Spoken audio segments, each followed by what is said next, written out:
Hi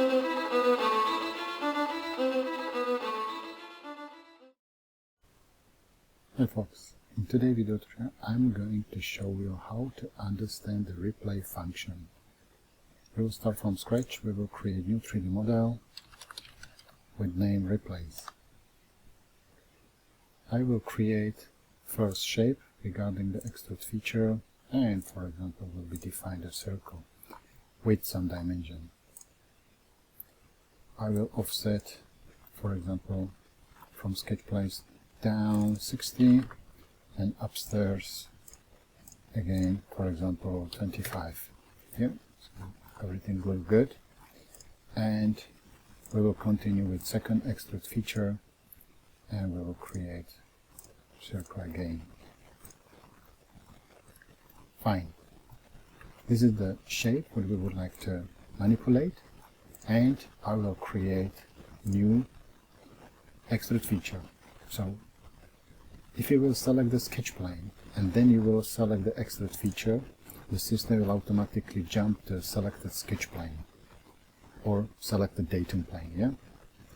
Over here I will create a spline. So for example the shape will look like this, and for better understanding I would like to use only one offset value, and we will drive our sketch with this dimension.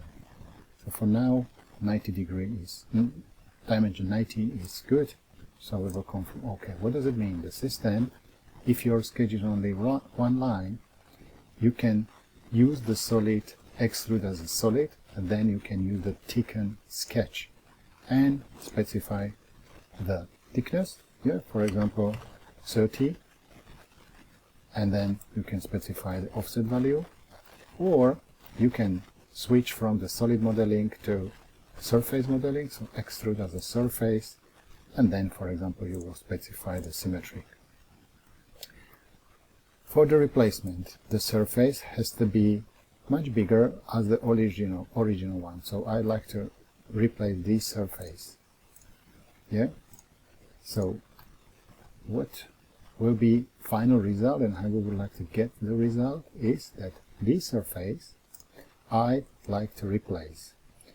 The replace function is hidden in the offset feature, so we will select offset feature, and through the drop down menu here in the ribbon you can use the function replace surface feature, and the system asks you select quilt or datum plane.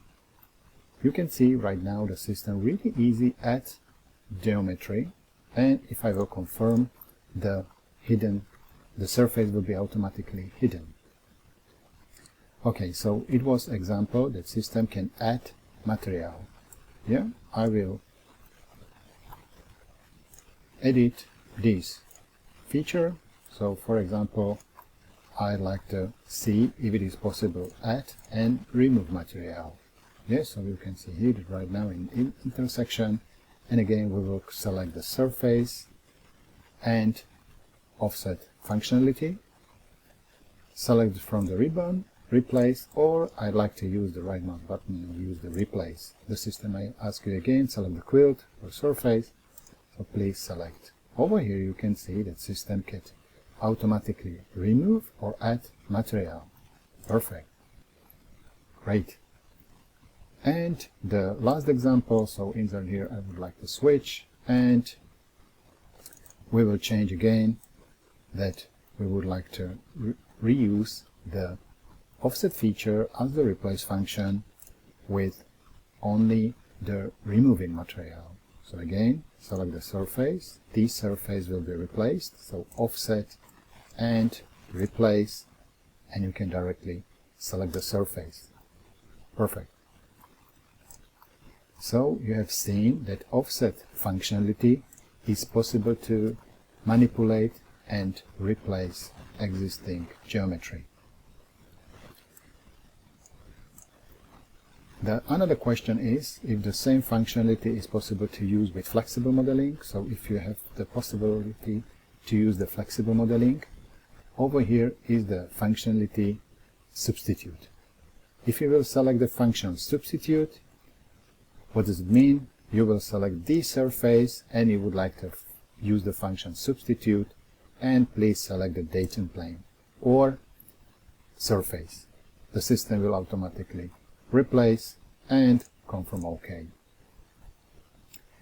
What is great that you can use two features to replace or substitute the existing geometry. What is great, you can use the datum plane as the reference for the replacement. So if you will select the surface, offset, and right mouse button replace, you can use the datum plane and confirm button, and everything is ready. In this video tutorial you have seen how it's possible to use the replace functionality by offset feature and how it's possible to use the substitute in the flexible modeling. Stay tuned, like my video, and subscribe my channel. Stay tuned. Bye bye.